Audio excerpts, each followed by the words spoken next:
Bonjour à tous, nous sommes très heureuses avec Stéphanie de vous accueillir aujourd'hui.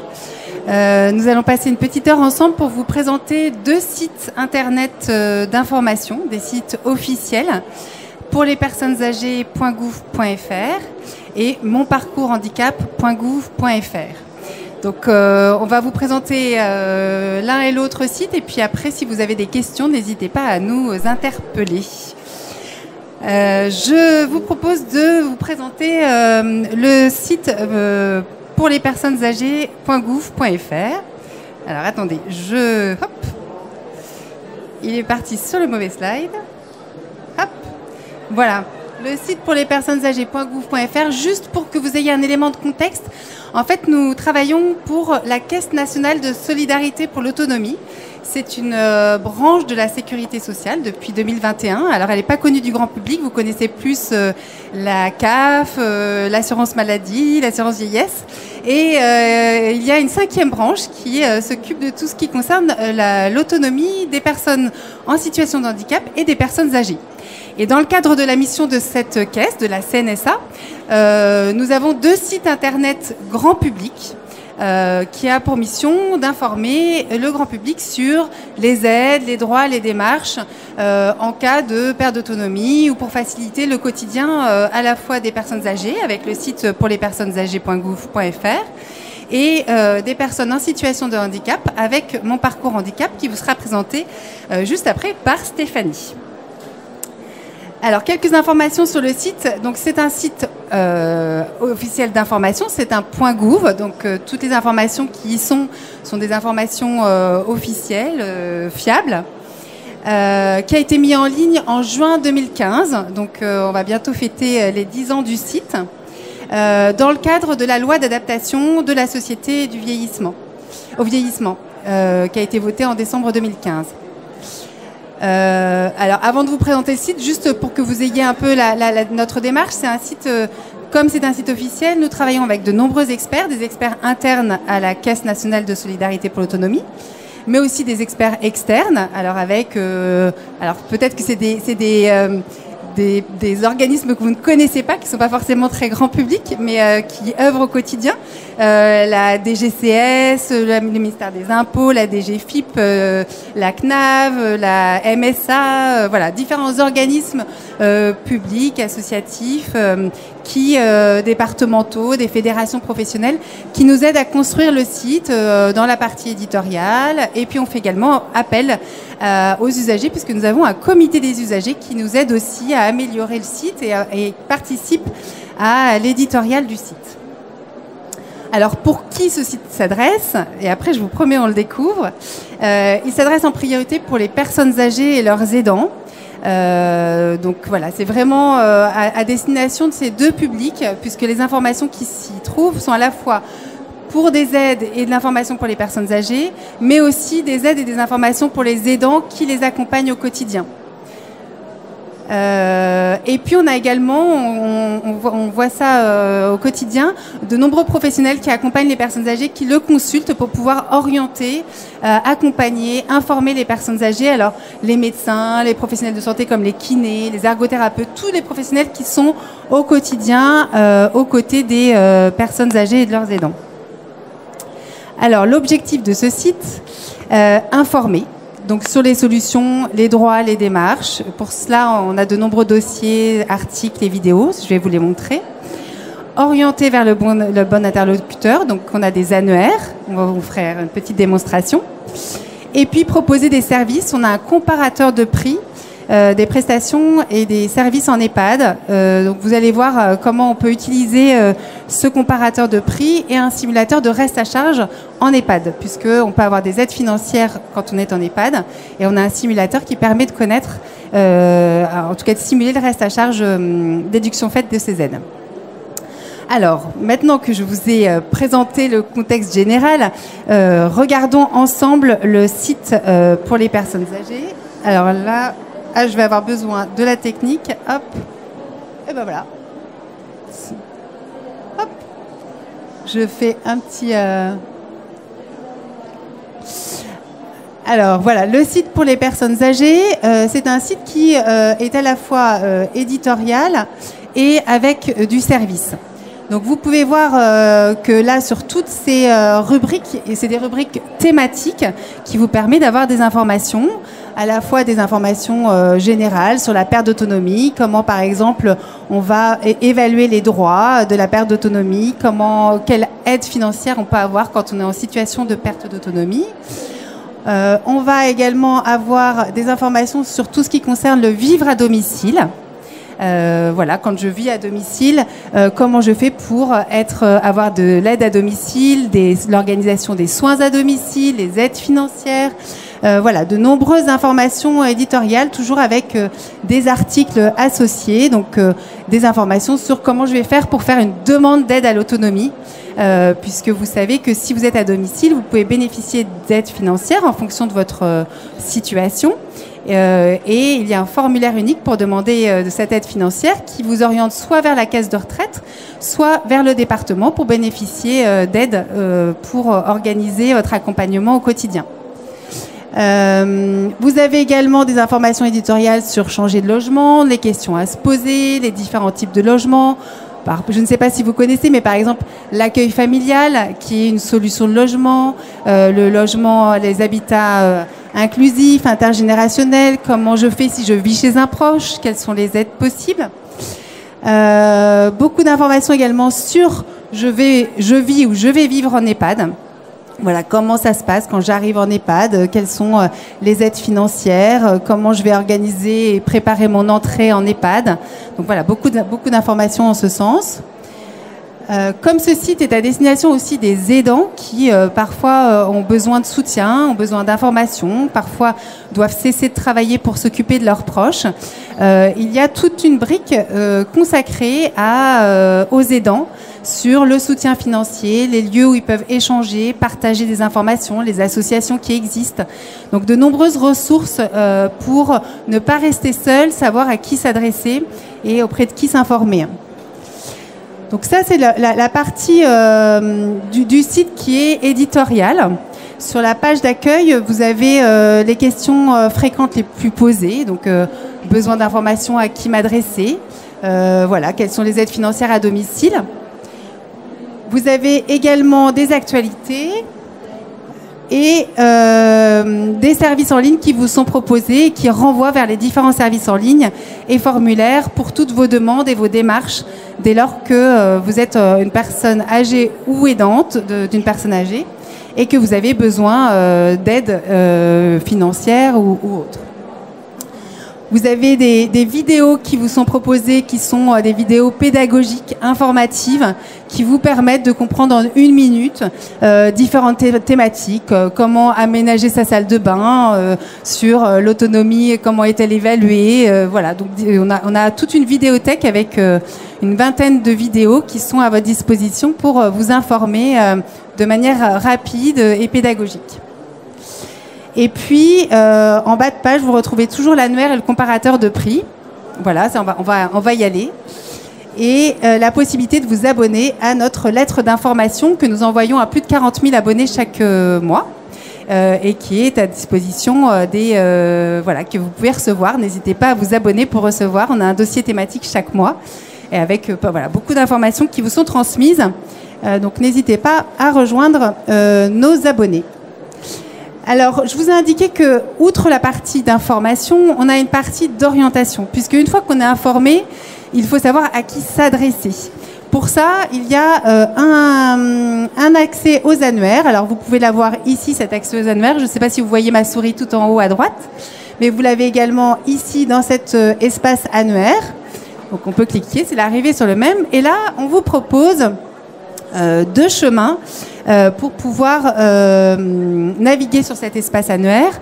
Un chemin par besoin, puisque peut-être qu'en fonction de votre situation, si vous êtes une personne âgée, autonome, si vous êtes aidant, vous allez pouvoir indiquer quelle est votre situation et puis ce que vous recherchez. Vous ne savez peut-être pas quel organisme vous recherchez, mais vous savez que vous avez un besoin particulier.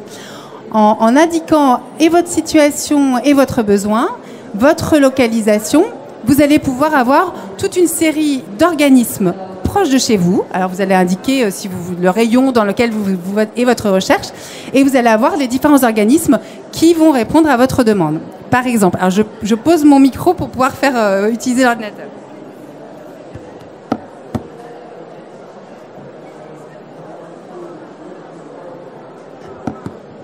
Je suis aidant en personne âgée en perte d'autonomie et j'ai besoin d'aide et de soins à domicile. Je vis, on va dire, à Tours. Hop, on vous propose Tours. Hop. Hop là, pardon, parce que c'est pas facile avec le micro.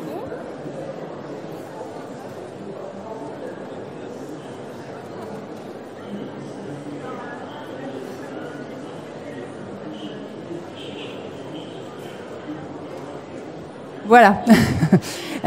Et donc voilà, sur Tours, vous avez une carte et différents services qui vous sont proposés pour tout ce qui concerne l'aide à domicile. Vous voyez que sur les services d'aide à domicile, vous avez les informations sur l'adresse, le numéro de téléphone, éventuellement le site internet. Et vous avez également la possibilité de faire une demande d'aide à l'autonomie. C'est ce dont je vous parlais tout à l'heure. Si vous souhaitez demander une aide financière pour pouvoir rester à domicile et bénéficier d'aide, de services à domicile, vous pouvez faire une demande via un formulaire en ligne ou un formulaire papier en fonction. Et donc, ce petit service, en cliquant ici, vous pouvez faire directement votre demande d'aide financière. Donc ça, c'est la première façon de pouvoir accéder à à la partie annuaire. Autre possibilité, c'est vous savez exactement ce que vous recherchez. Et par exemple, vous recherchez un EHPAD. Hop. Voilà. Et on va chercher sur Nantes.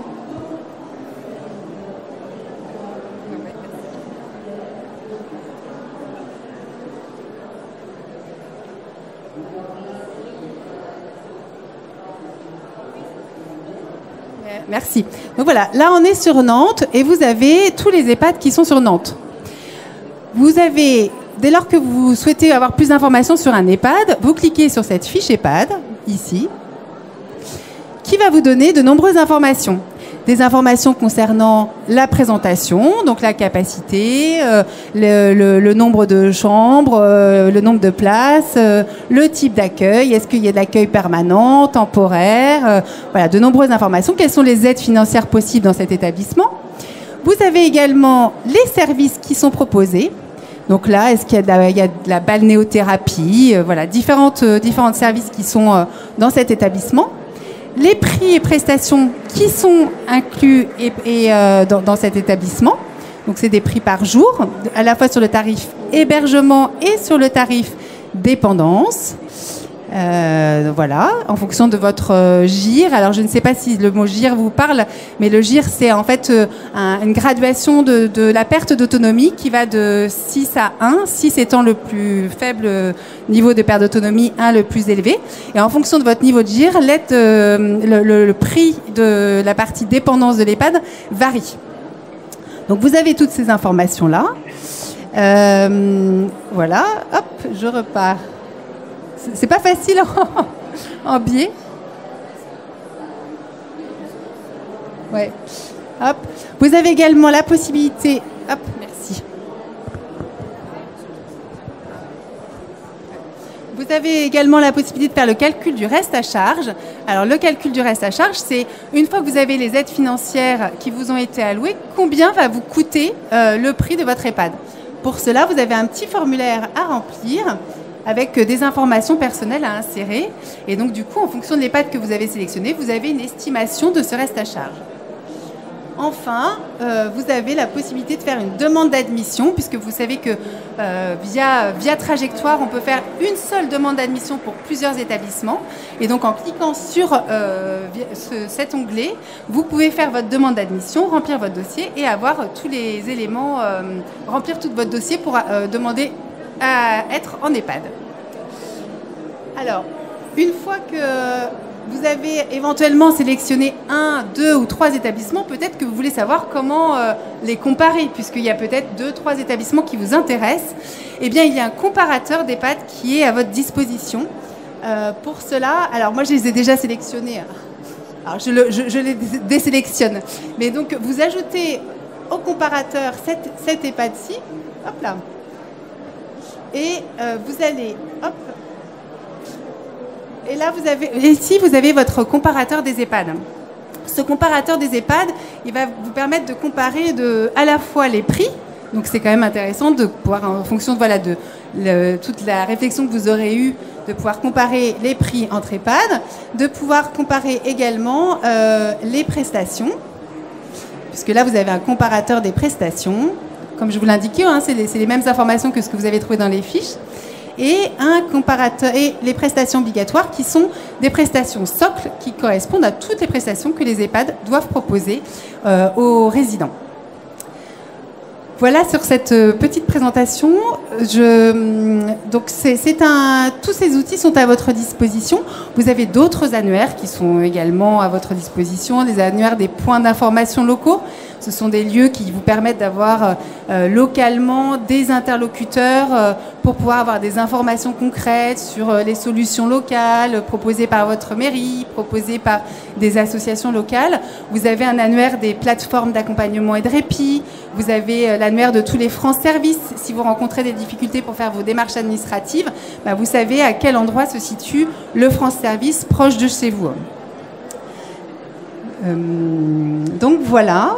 Et peut-être pour terminer, avant de laisser la parole à ma collègue Stéphanie, une fois que vous avez fait l'espace annuaire, vous avez dans formulaire et services toutes les informations sur les services et les formulaires en ligne qui vous sont proposés pour les différentes démarches, l'aide à l'autonomie, mais aussi la demande d'aide ménagère, la demande d'admission en EHPAD. Donc voilà, vous avez toutes les informations utiles.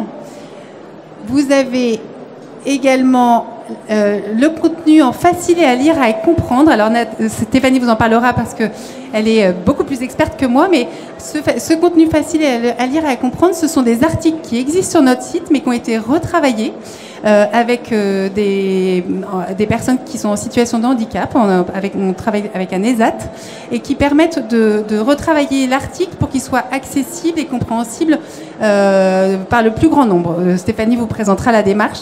Mais donc, par exemple, quand on a comment pouvez-vous recevoir des soins chez vous, eh bien, on a un article qui est écrit de manière beaucoup plus simple et beaucoup plus accessible. Et enfin, pour vous donner envie, à la fin de cette petite présentation, de venir nous rejoindre en tant qu'abonné, notre lettre d'information que vous pouvez retrouver ici. Vous pouvez vous abonner là. Et donc, chaque mois, vous avez une lettre d'information avec les informations, un article mis à la une, donc un PASA. Je ne sais pas si vous savez ce que c'est, mais si vous ne savez pas, rejoignez-nous et abonnez-vous à notre newsletter. Et puis un dossier thématique. Donc là, par exemple, en novembre, c'était le mois de la lutte contre la dénutrition, et donc on a fait un dossier de sensibilisation sur les risques, comment lutter contre la dénutrition, quelles sont les solutions avec le portage de repas pour pouvoir s'alimenter dans les meilleures conditions. On met toujours une petite vidéo informative et pédagogique. Un annuaire avec toutes les dates à retenir prochaines, notamment là, actuellement on est en pleine campagne de vaccination, et un agenda avec de différents événements qui ont lieu, il y a souvent des journées nationales ou mondiales qui nous permettent de rappeler certaines causes qui sont importantes et qui nous permettent de sensibiliser. Et un annuaire chaque mois qui est mis à la une. Alors l'annuaire ce mois-ci, c'était les CICAT. Je ne sais pas si vous connaissez, mais c'est des centres qui permettent de découvrir des aides techniques. On est accompagné par des professionnels et qui vous permettent d'avoir des facilités au quotidien avec du matériel. Alors ça peut être un déambulateur, mais ça peut être aussi un chausse-pied adapté, ça peut être des planches pour la baignoire quand on a des difficultés à rentrer dans sa baignoire et à prendre et à se laver. Donc voilà, donc l'annuaire des CICAT, ce sont des lieux dans lesquels on peut rencontrer des professionnels qui nous aident sur des solutions pratiques lorsque le quotidien devient un peu plus compliqué. Voilà pour cette présentation sur le site pour les personnes âgées. Je vais laisser la parole à Stéphanie. Ou peut-être des questions tout de suite. Oui.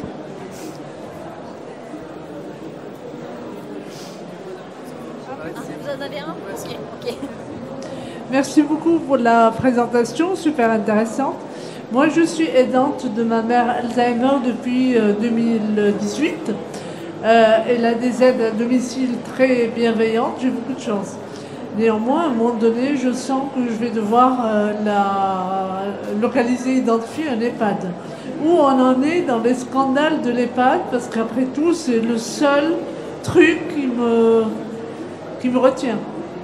Alors, moi, je ne parlerai pas politique. Ma mission est de communiquer sur le site internet existant. Il y a eu toute une démarche, et notamment quand vous voyez tous les indicateurs qui sont mentionnés dans les fiches EHPAD sur l'existant, les prix, les indicateurs sur les prestations qui sont proposées, etc. Ça suffit pas.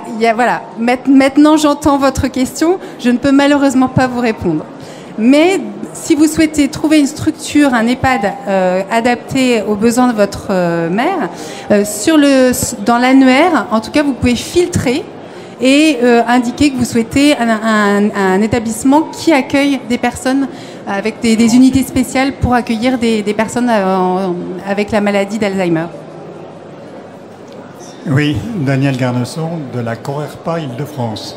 CORERPA Île-de-France, c'est la coordination des retraités personnes âgées en Île-de-France, une association justement qui regroupe les 8 CDCA de la région parisienne.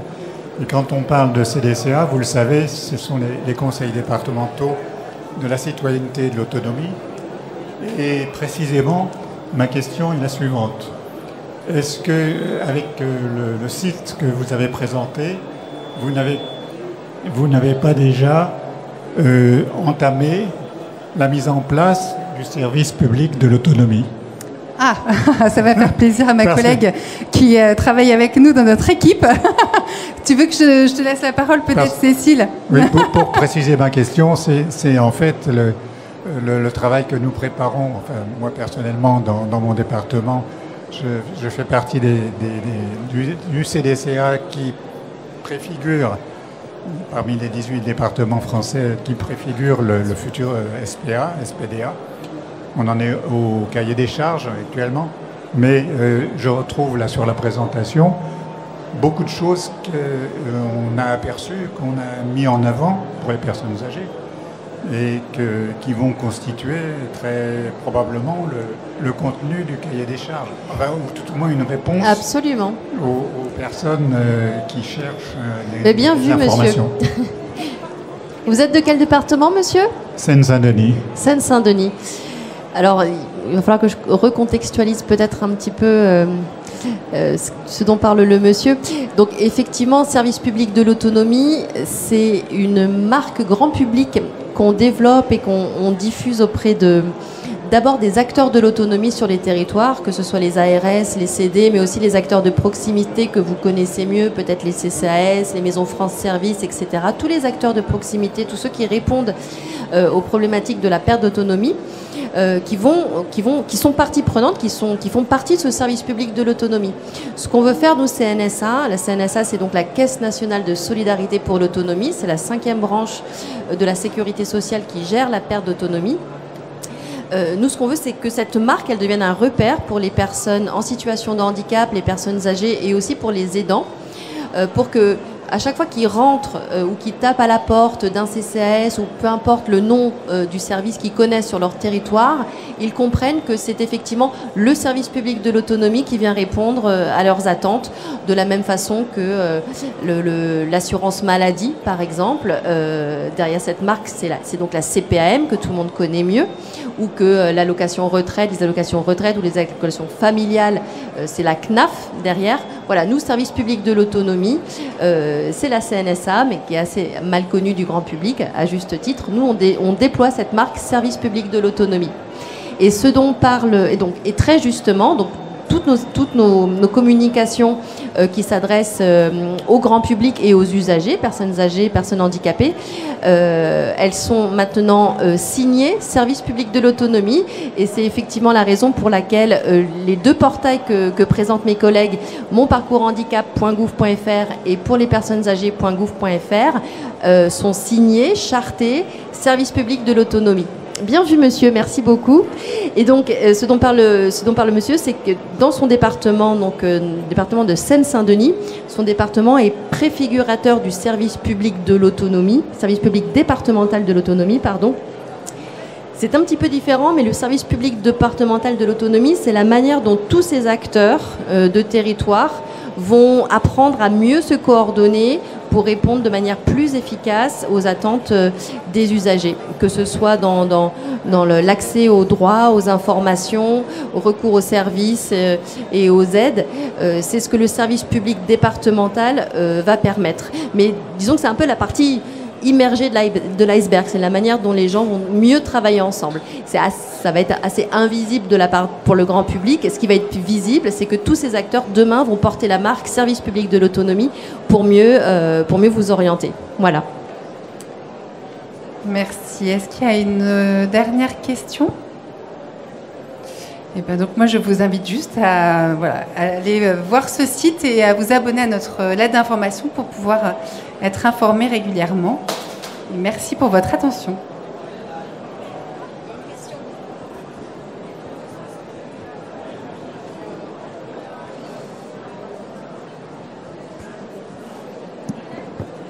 Comment faire pour s'inscrire? Comment faire pour s'inscrire à votre site pour pouvoir s'abonner?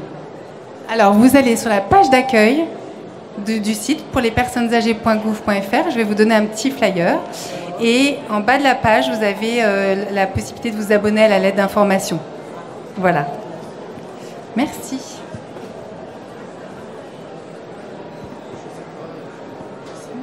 Bonjour à toutes et à tous. Avant de commencer ma présentation, je vais vous poser une petite question. Je vais vous mettre à l'épreuve. Est-ce que vous connaissez déjà le site monparcourshandicap.gouv.fr? Ceux qui connaissent, lèvent la main. D'accord, donc c'est bien. Je vais vous apprendre plein de choses donc cet après-midi.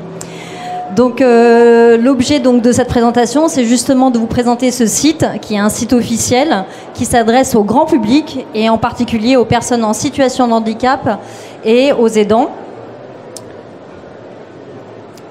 Donc, comme ma collègue, avant de commencer à vous rentrer un peu plus dans le détail, je vais vous donner en fait quelques éléments de contexte. C'est donc un site d'information en .gouv.fr. Pourquoi on insiste là-dessus? C'est que c'est vraiment un site en fait qui est officiel, sur lequel vous allez trouver de l'information vérifiée, qui a été co-construit avec des experts. Donc, la fiabilité des informations est vraiment très importante pour nous. Ensuite, c'est un site qui a été créé relativement plus récemment, on va dire, que celui pour les personnes âgées. Il a été créé en fait en mai 2020, donc il y a bientôt 4 ans. Et on a commencé timidement avec un peu moins d'1 million de visites la première année. Et aujourd'hui, nous sommes à 6 millions de visites. Donc ça vient expliquer le fait qu'on vient répondre à une vraie demande, un vrai besoin de demande d'information pour les personnes en situation de handicap. On était parti du constat en fait que les personnes en situation de handicap avaient un parcours assez compliqué et qu'en plus de cela, pour aller chercher de l'information, elles étaient obligées d'aller chercher de l'information à droite, à gauche, et qu'elles n'avaient pas forcément toujours, elles n'étaient pas toujours confiantes par rapport à la fiabilité des informations. Et donc c'est ce site-là qui est venu répondre à ce besoin-là, c'est-à-dire retrouver l'ensemble des informations pour couvrir tout un parcours de vie au même endroit et être sûr de la nature de l'information qu'on y trouve. Donc comme je vous le disais à l'instant, en fait, on s'inscrit vraiment dans une démarche de co-construction, c'est-à-dire que systématiquement, on va associer des personnes qui sont concernées par les sujets. On ne va pas rester dans notre bureau de notre côté et travailler qu'avec des professionnels. On associe systématiquement des personnes qui sont concernées par les questions pour pouvoir partir de leur cahier des charges, de leurs besoins, de leurs attentes, de leurs freins, de leurs points irritants, pour pouvoir établir le contenu qu'on va mettre en place dans le site internet. Un petit peu avec le même fonctionnement, en fait, pour pouvoir les solliciter, on a développé une sorte de petit module. En fait, sur la page d'accueil, quand vous allez en bas de la page d'accueil, il y a un petit module sur lequel vous pouvez cliquer Et vous pouvez vous inscrire sur ma communauté, Mon Pourquoi Handicap. Et en fait, on va venir solliciter cette communauté-là, justement, pour pouvoir leur dire, sur la base du volontariat, on a prévu de lancer, par exemple, une rubrique sur la retraite. Est-ce que vous êtes intéressé par le sujet? Est-ce que vous voulez participer à des ateliers de co-construction? Et c'est sur la base du volontariat qu'on va mettre en place des ateliers ou des entretiens individuels et leur poser des questions sur leur parcours de vie, qu'est-ce qu'ils attendent comme typologie d'information. Et donc aujourd'hui, cette communauté, il y a à peu près plus de 5000 personnes qui se sont inscrites à date.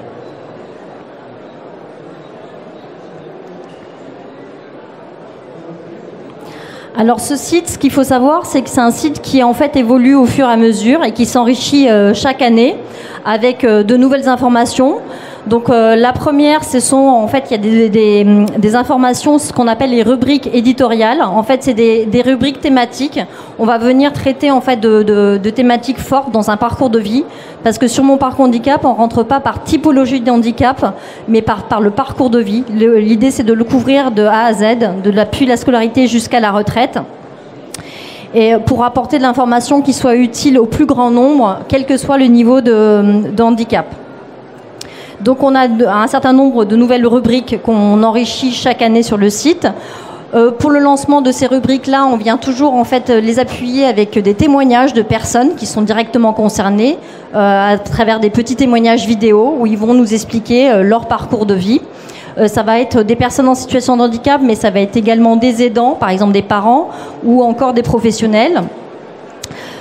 Également, on a lancé depuis l'année dernière une collection de petites vidéos qu'on appelle nos vidéos pédagogiques, c'est-à-dire qu'on s'est aperçu en fait que tout le monde n'était pas forcément très à l'aise avec l'écrit et que pour certaines aides qui sont parfois un petit peu compliquées à comprendre, des petites vidéos courtes d'un format de 3 minutes pouvaient être faciliter en fait la compréhension et la mémorisation des points clés de ces aides-là.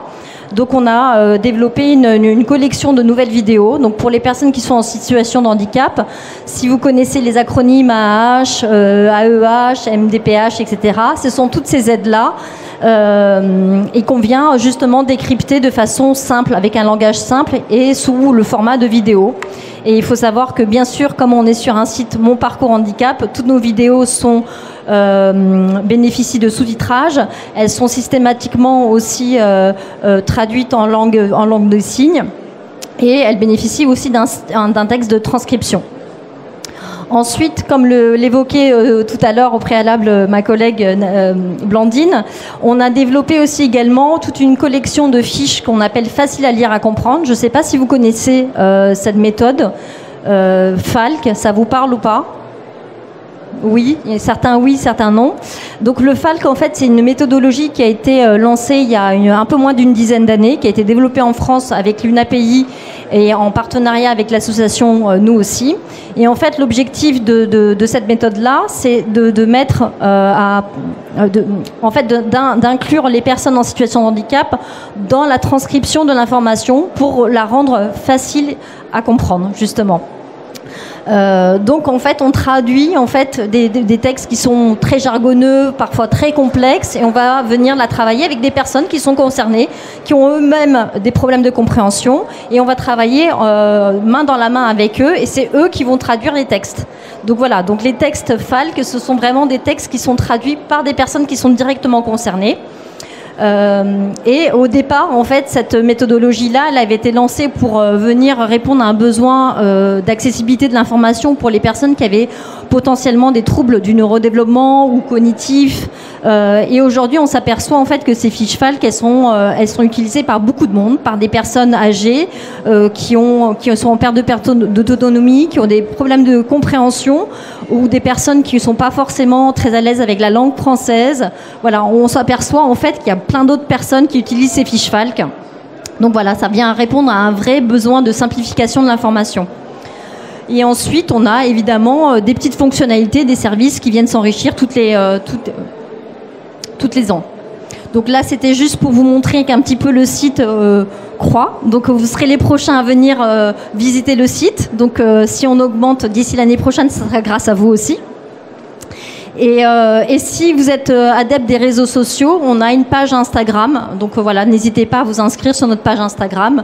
C'est Mon Parcours Handicap. Donc c'est assez simple à retenir si vous retenez le site.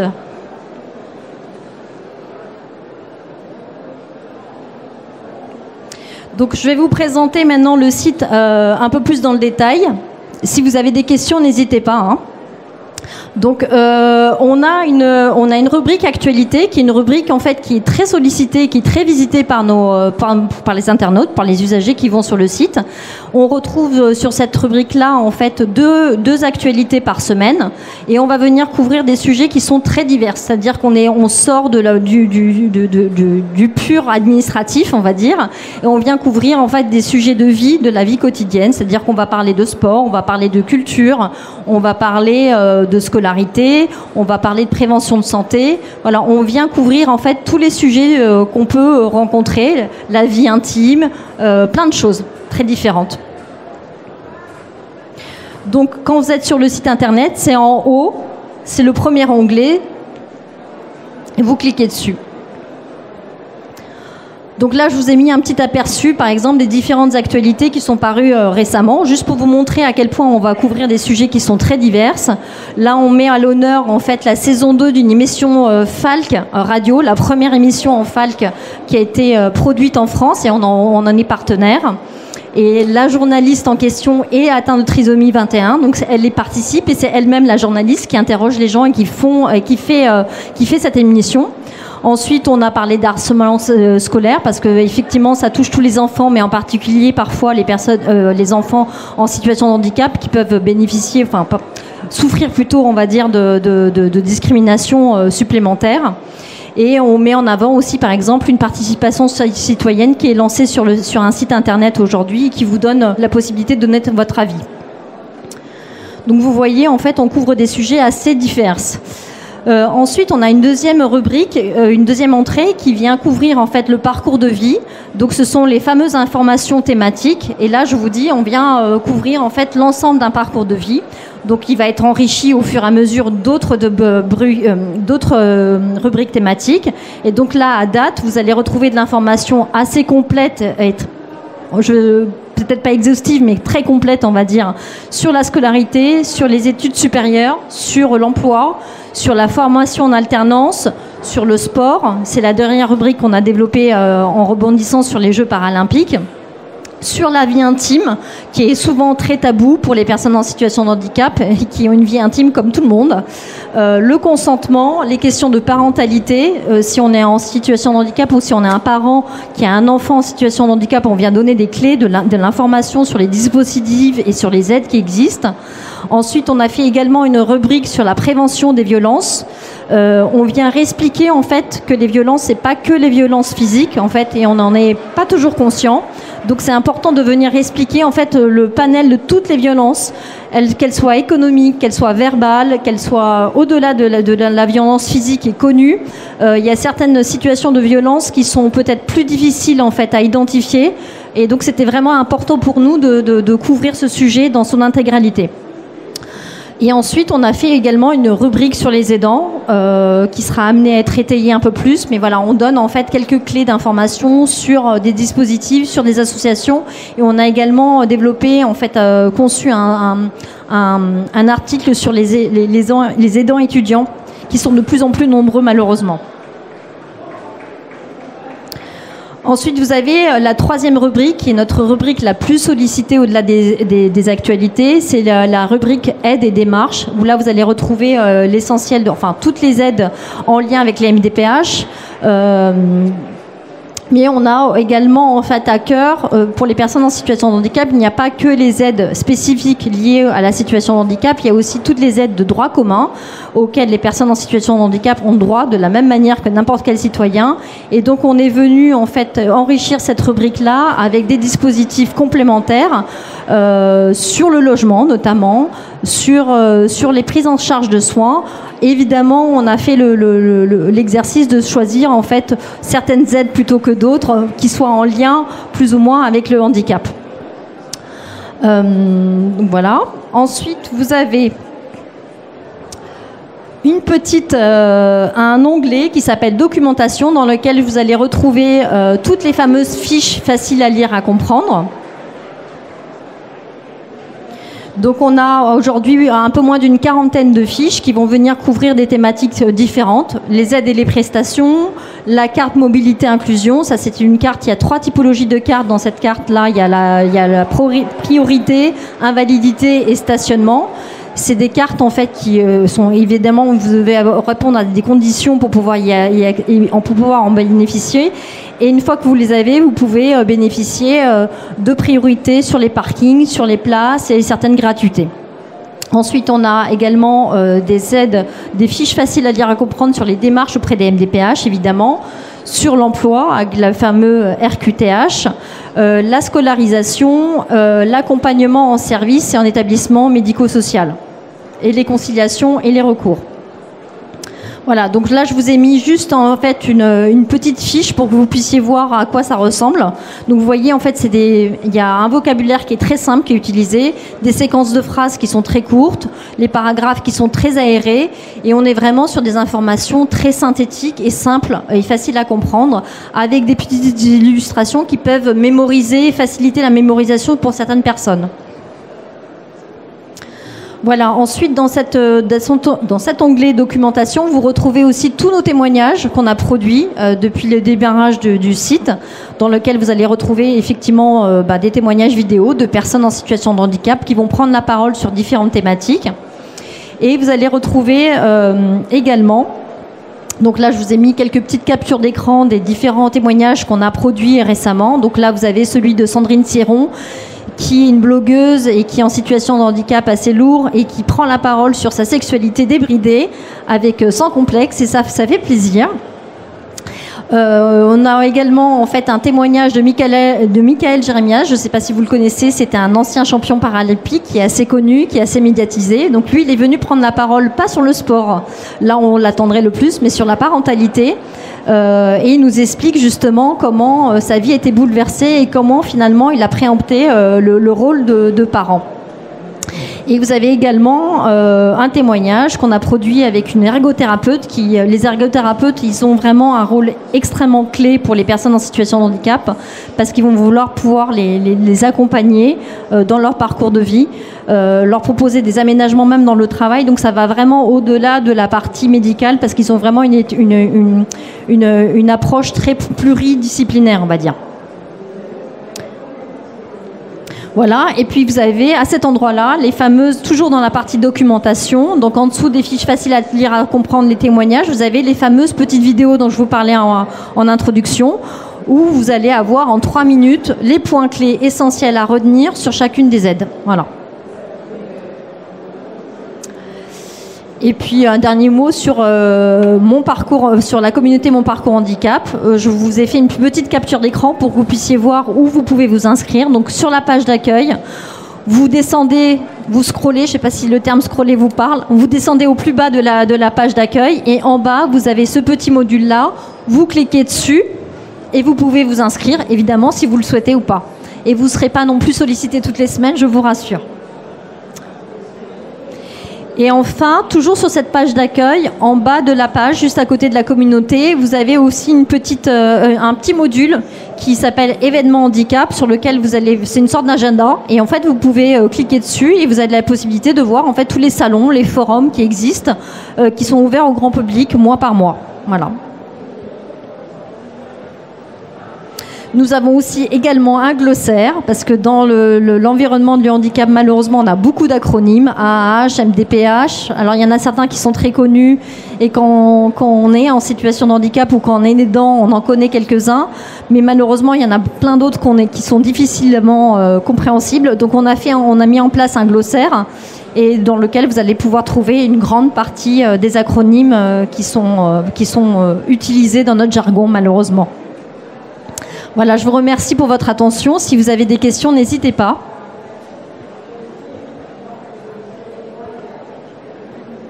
Non, pas de questions? C'était clair? Merci.